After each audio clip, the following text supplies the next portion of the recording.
Good morning, everyone, and welcome to our channel. Today, we're going to be talking about refugees, but more specifically, political refugees. Refugees are people who have to flee from their country because of several reasons. One of these cases being people who have to flee from the country because of political persecution. This is what a political refugee is. But to explain this better, we're going to talk about one of the most famous cases of political refugee, Maxim Volkov. Maxim Volkov is an important Russian political activist and opposition leader. She was born on June 4th, 1976. She started her activist life creating an anti-corruption campaign in 2008. Meanwhile, she was also investigating cases about this same issue in the politics and businesses of her country, Russia. Following this, she launched a blog in December of 2010 called Ruspil, which started gaining her a lot of recognition because she exposed all of the corruption in several state-owned businesses and Russian politics. Within 6 months of the launching, the site was reportedly getting 1 million visits a month. As the years went by, she continued to use social media as a way to uncover various situations of corruptions in the Russian political elite, and she accused various figures of power, including Putin, of embezzlement and abuse of power. She also used her platforms to encourage her followers to not support Putin's campaign.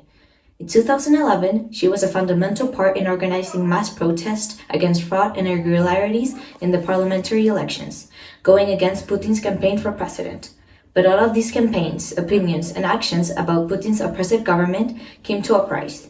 She was accused of numerous legal troubles, multiple arrests, and financial misconduct. In 2020, she was evacuated to Germany because of a great reason, but she can tell us exactly what happened to the extent that she had to leave her home country. Hello, today we have a political refugee from Russia called Maxim Volkov. Hello Maxim, and welcome to our show. How are you? Hello, thank you for inviting me to your show. I've been doing fine lately, and you? Oh, me too. Thank you for asking. Today we invited you here to ask you some questions about your life and your stay here in Germany. Okay, please go ahead. Well then, first question. So, how is the situation back in Russia? Oh, back in Russia the situation wasn't very good when Vladimir Putin was elected. A lot of people were angry with the result, so we decided to go protest against him. And that's why I got arrested for the first time in 2011, and I spent 15 long and terrible days in prison. Oh no, that's devastating. I don't know how people could have voted for someone like him.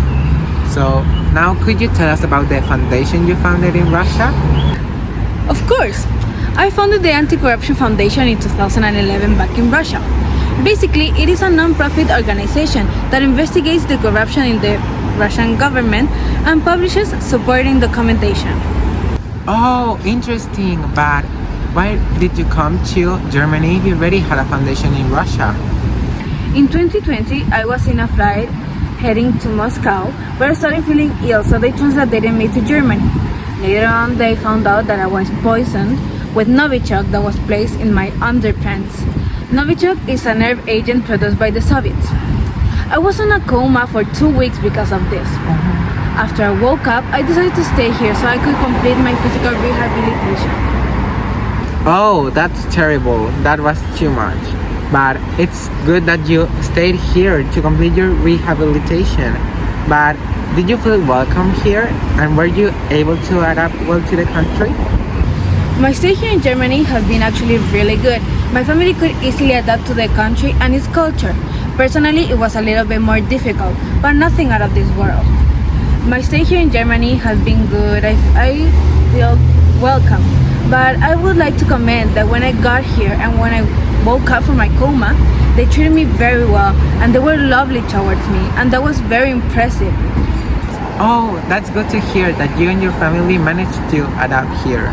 But why did you stay this long? Are you planning to go back to Russia?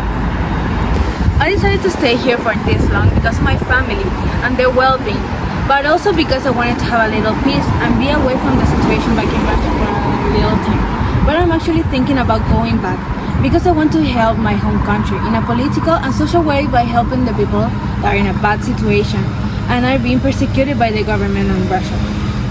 Ooh, and what makes you want to keep fighting for a different future? Oh, what a good question. I think that what makes me want to keep fighting is the thought of defeating the unfair government and helping the people that live in my home country. Because even though that I'm here in Germany, I still love Russia. I want people living in there to be in peace and in a good situation. And I would like to, in some point, go back to Russia with my family and live in peace there and have a good time and not being persecuted. Oh, that's very nice of you to not only think of yourself and your family, but also the people of Russia. And with that concludes our interview with Maxim Molkov. It's a pleasure having you here. It was a pleasure being here and thank you for inviting me. No Bye. problem. Bye.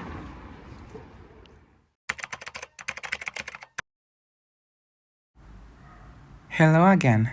Now we're back at the office to show you some more examples of political refugees and explain what they are.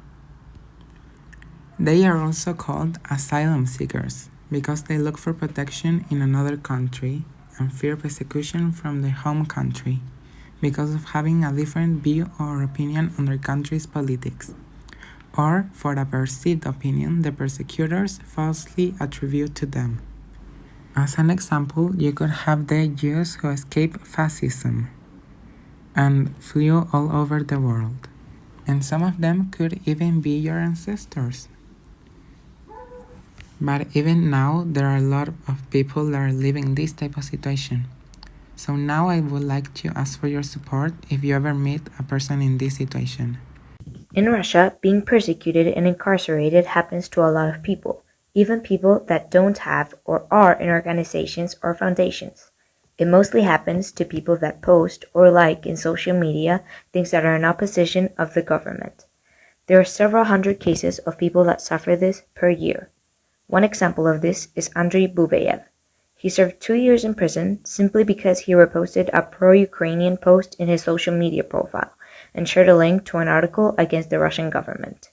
He was taken out of his home by police officers that had automatic weapons because they said he was accused of being an extremist. Shortly after his release from prison in 2017, he fled with his family, this being his son and wife Anastasia, to Kyiv, a city in Ukraine. They accomplished this because they found out that Andriy could legally become a Ukrainian citizen, making the escape from his country possible.